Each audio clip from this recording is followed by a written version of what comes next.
দেখেন, মানুষের মৌলিক অধিকার চিরায়ত। ইসলাম মানুষের মৌলিক অধিকারগুলোতে আহ, এভাবে চিন্তা করেছে যে দরুরিয়াত, হাজিয়াত এবং তাহসিনিয়াত, অর্থাৎ খুবই অপরিহার্য, যেটা প্রয়োজন, যেটা জরুরি, আর একটা হচ্ছে যেটা না হলেই চলে না, আর যেটা জরুরি, আর যেটা সৌন্দর্যবর্ধক। এই টাইপের মানুষের প্রয়োজনগুলোকে ভাগ করেছে।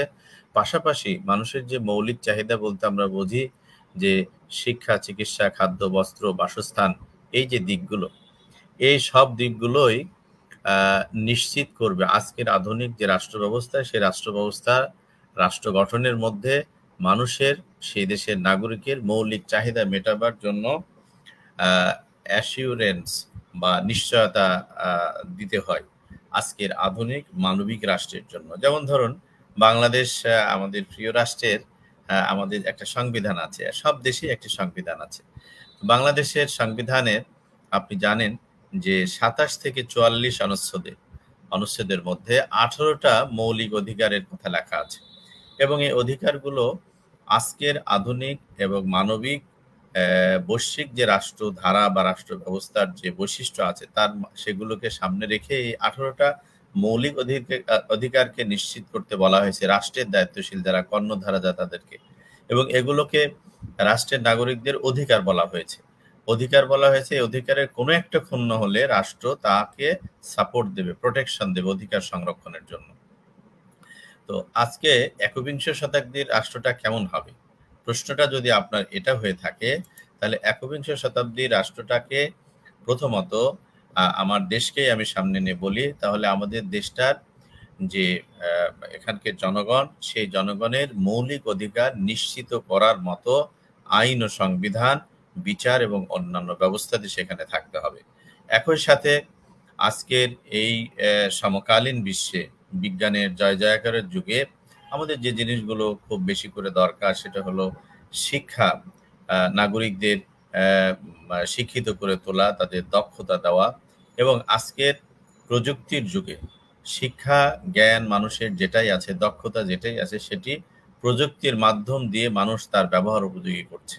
সুতরাং আজকের বিশ্ব ব্যবস্থায় এই গ্লোবাল ভিলেজে আমাদের দেশকে যদি গড়তে হয়, তাহলে দেশের নাগরিকদের একদিকে মানে সমকালীন জ্ঞানে শিক্ষিত করে তুলতে হবে, প্রযুক্তির জ্ঞানে গড়ে তুলতে হবে, পাশাপাশি তাদেরকে নৈতিক এবং আদর্শজাত মূল্যবোধের ভিত্তিতে তাদেরকে গড়ে তুলতে হবে।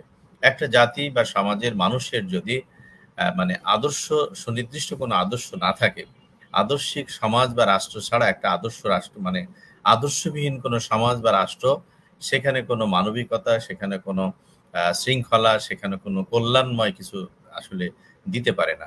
পৃথিবীতে আজকে কয়েক ধরনের রাষ্ট্র আমরা দেখি।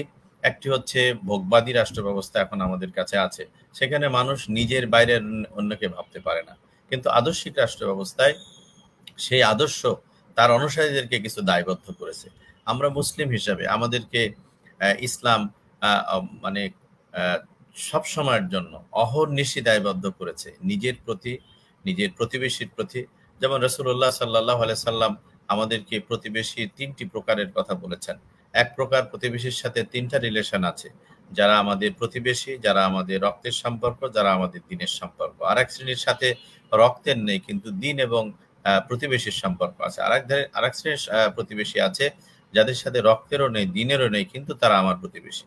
রাসূলুল্লাহ সাল্লাল্লাহু আলাইহি সাল্লাম প্রতিটি মুসলিমকে এই ৩ শ্রেণীর প্রতিবেশীর সাথে সদাচরণ নিশ্চিত করা, তাদের অধিকারের ব্যাপারে মানে সচেতন থাকা, এবং তাদের সাথে বিহেভিয়ারাল দিক থেকে, আচরণগত দিক থেকে অ্যাকাউন্টেবল করেছে দুনিয়াতে এবং আখিরাতে। সুতরাং আদর্শ ভিত্তিক একটি জনগোষ্ঠী মানে একটি ভূখণ্ডের জনগণের আদর্শ নির্ভর, বিশ্বাস নির্ভর যদি সমাজ ও রাষ্ট্র গড়া সম্ভব হয়, তাহলে সেই দেশের মানুষের বিশ্বাস এবং কর্মের সাথে সমন্বয় থাকে, সেখানে শান্তি, শৃঙ্খলা, মানবিকতা রক্ষা করাটা সহজ হয়। আমরা মুসলিম হিসাবে দৃঢ়ভাবে বিশ্বাস করি যে পৃথিবীতে মানুষকে সর্বোত্তম জীবন, সমাজ, পরিবার তথা বৈশ্বিক মূল্যবোধ সম্পন্ন মানবিক দরদি রাষ্ট্র ব্যবস্থা দেওয়ার, সমাজ ব্যবস্থা দেওয়ার, মানুষের অধিকার নিশ্চিত করার জন্য ইসলামের চেয়ে আর কেউ এর চেয়ে বেশি সুনিশ্চিত কোনো ব্যবস্থা দিতে পারেনি। সুতরাং আজকের একবিংশ শতাব্দীতে এসে আমরা আধুনিকতার নামে যেন আমাদের বিশ্বাসকে আমরা পরিহার না করি।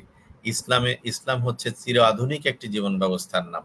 হ্যাঁ, আমি আপনি না বুঝতে পারি, আমি আপনি তুলে ধরতে না পারি, সেটা আমার আপনার ব্যর্থতা, কোনো একটি মানে জনপদের স্কলারদের, পরিচালকদের ব্যর্থতা হতে পারে। কিন্তু ইসলাম চির আধুনিক, শাশ্বত এই জীবন ব্যবস্থা আজকের একবিংশ নয়, পৃথিবীর আরো যতদিন আয়ু আছে ততদিন পর্যন্ত পৃথিবীকে একটি সমৃদ্ধ, সম্পদশালী, মানবিক এবং আধুনিকতম সমাজ ও রাষ্ট্র ব্যবস্থা, জীবন দর্শন উপহার দেওয়ার জন্যই মূলত ইসলাম এসেছে। ইসলামের লিজ হিরাহু আলাদ্দিন কুল্লি, এই যে কথা যে সকল জীবন আদর্শের উপরে ইসলাম প্রতিষ্ঠা পেতে এসেছে। সুতরাং একবিংশ শতাব্দীর দোহাই দিয়ে, বিজ্ঞান বা প্রযুক্তির দোহাই দিয়ে ইসলামী আদর্শ বা চেতনা আমাদের ব্যক্তি, পরিবার, সমাজ তথা রাষ্ট্রীয় জীবনের বৃহত্তর অঙ্গনে কোথাও পরিত্যাজ্য নয়।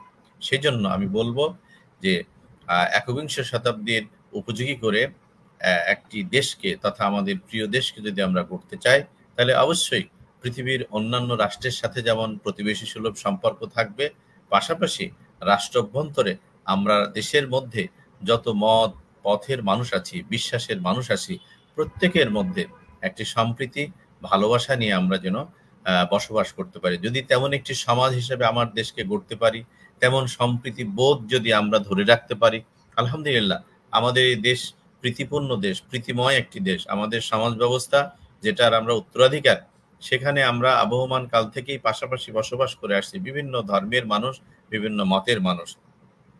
তো সেই জন্য আজকের এই সময়, বৈশ্বিক সময়ে পৃথিবীর নানা ভালো প্রভাব যেমন আসে, তেমনি অনেক খারাপ প্রভাবও আমাদের কাছে মাঝে মাঝে থেকে আসে। তো সেই জায়গাটায় দরকার হচ্ছে সচেতন নাগরিক হিসাবে, দিনপ্রিয় নাগরিক হিসাবে, একজন আদর্শ মুসলিম হিসাবে আমাদের দায়িত্ব হচ্ছে আমাদের নিজেদেরকে ইসলামের ব্যক্তি, পরিবার, সমাজ তথা রাষ্ট্রিক জীবন আদর্শের উপরে যেমন জানা দরকার, প্র্যাকটিক্যাল অনুসরণ করা দরকার, প্র্যাকটিস করা দরকার। এবং একই সাথে আমরা যেহেতু 90 বা 92% মুসলিম, এখানে অন্য ধর্মবিশ্বাসের যে ভাই বোনেরা আছে তাদের নিরাপত্তা, সুরক্ষা, সম্প্রীতি রক্ষার গার্ডিয়ানশিপও কিন্তু আমাদের কাছে রাষ্ট্রের সাথে সাথে মানে গরিষ্ঠ জনসংখ্যা হিসাবে আমাদের দায়িত্ব রয়ে গেছে।